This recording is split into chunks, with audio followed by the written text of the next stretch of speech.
Yes. Good morning, everybody. It's August the 3rd, day 3 of the summer school. So, we're going to see what's going on.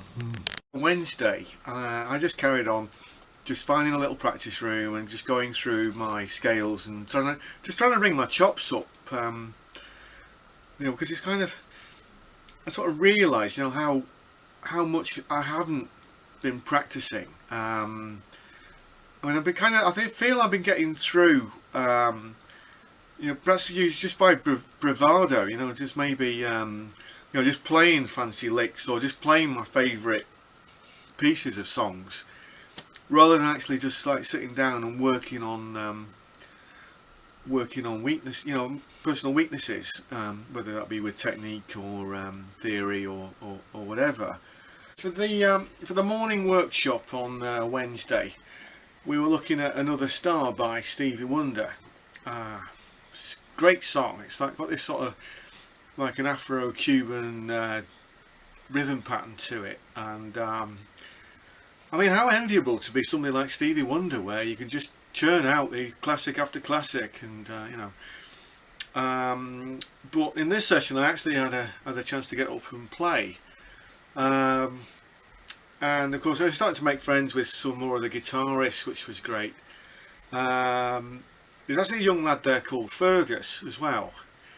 It kind of looks like a bit like he's only 16, but he looked like a Peter Quinn at age 16. If you know what I mean. So there was a sort of, we sort of kind of had like a bit of a bonding moment there, because he was saying, well, I think we got some similar ideas, and he was all for doing something in the club, but I never really found the time for it, which is a shame. But anyway, we did this Another Star, which was great. Yeah, and then in the afternoon, like the harmony class, they were starting to ramp up the pressure a bit more then, because they introduced this thing about, like with the guide tones, and that like sort of trying to improvise over an arpeggio, like first of all like playing the arpeggio, and then play the arpeggio with the extensions, like starting with the 7, the 9, the 11, the 13, and then constructing the solo based on not only the arpeggio, but like using the guide tones, and try not just to fall back on the usual licks or the lick, which you may have heard of. So I was struggling then, because like it is down to like how well you know the instrument, and of course you're so used to just blasting away, and Jason, he actually said, look, stop shredding, just slow it down, just play it, and he wasn't trying to be like like Fletcher from Whiplash, but I think some of my frustration was coming through. So as the improvisation, as they were starting to ramp that up a bit more, I was starting just to sit it out, because it's kind of like, look, this is, I'm just going to have to go away and work on this, because I just haven't got the chops. And then in the afternoon, in this group that I'd been put in, they were still working on that Kings of Leon song, and I just wasn't getting it. There's a part, it's all like dink dink, it's all like upstrokes. So because you're playing on the offbeat, going like that. But I just couldn't get it. And I was kind of on, feeling that maybe when they recorded it, they just sampled it a couple of times and then used Pro Tools just to get it that perfect. And there must have been some cheat on it.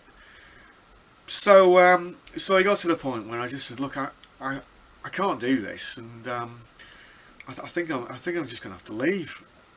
And then the singer she turns around and says, what? So you're gonna leave just because you can't play it? And I says, well, yeah. Because I felt I was letting them down, because this should be their moment, because they, them being younger than me, I kind of felt I was letting them down, that they should be learning, how how to put a group together, you know, how to make a song work. They don't need me. They don't need my input to help them do that. You know. So yeah, so I left. And then it got to tea time. Sorry, dinner time. Beg your pardon. Sort of north of England, I always call it tea. Some people call it dinner. Some people call it supper. Evening meal, anyway. And we're sat in like the student union at Sundale Court. It's like this like cellar type place. That's where they're serving the food. And I was just sat there. And anyway, that girl Abby, who I was telling you about before, you know, we should be doing this police song. She came over and just, you know, so must have seen I was upset, and then just they seemed to calm me down. You know, they're sort of like, well, you know, saying, really, it's not worth worrying about. You know, there's so much more going on. You know, don't let that ruin your week. You know, so then she actually sat and we had dinner together, and we were just chatting, and it turned out, you know, we got loads of things in common, you know, including things like Doctor Who and you know, and science fiction and you know, etc, etc.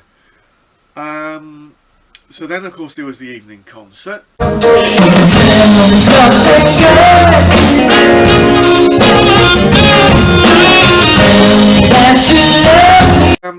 So after the evening concert, a great wave by Donna Canale, the vocal tutor. I think we should have that again.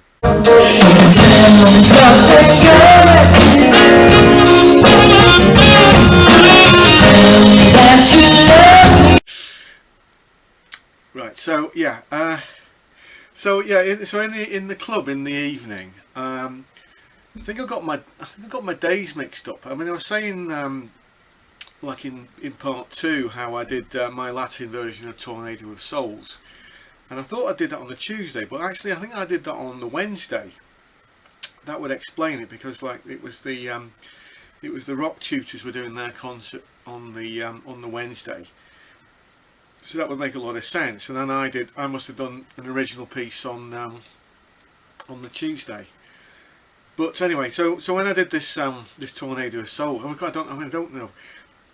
I don't know how well they actually recognised it as a Megadeth song, and I'm not even sure if this generation are actually that familiar with the Megadeth back catalogue, or I mean even with my arrangement, whether they could recognise it as such. But anyway, it went down really well.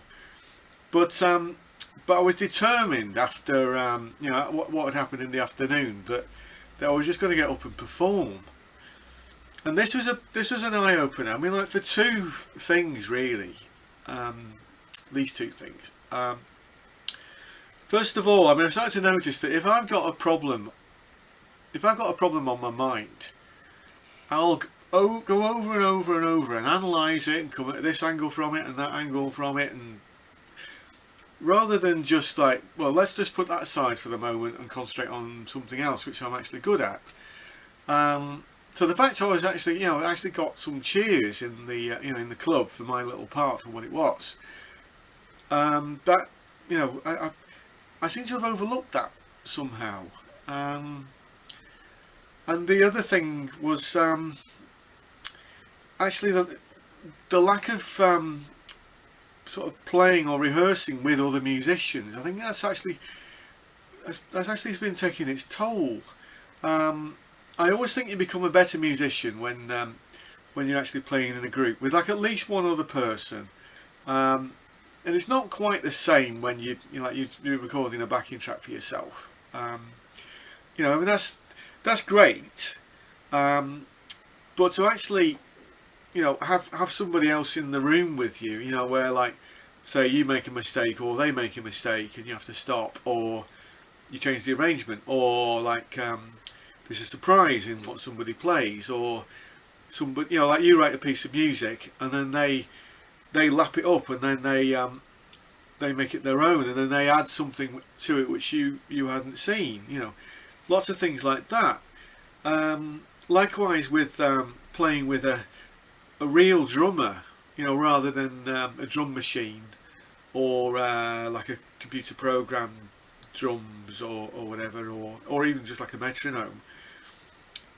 you know, it's watching the drummer, you know, like set the kit up and then tune the drums, and you know, and then watch him or her find the part, you know, get the rhythm, and then gradually find the part, and then add these little surprises, you know, these little unique things, and of course that human clock element, which I think that's really been lacking, and that's you know, that's surely that's the most important part of the music, you know, that like sort of, you know, like a few of us just getting together and, you know, just working something out, you know, that we're not machines, we're not robots, you know. So yeah, so Wednesday, I mean, that was a kind of a turning point, but I was pretty tired. I was starting to feel the strain of it. I mean, I'm not so sure whether it comes down to like what's become known as lockdown fatigue, you know, where we've all been sort of isolated for months at a time, or whether it's just me who's just doesn't get out as much as I should do, and really, you know, perhaps you know, perhaps now is the time to actually start, you know, working with other musicians again, you know, rather than just staying at home, just practicing my scales or just playing my same old stuff over and over. So anyway, I'm going to leave it there, and please comment below, and I'll give you the next part soon. Right, stay tuned for that.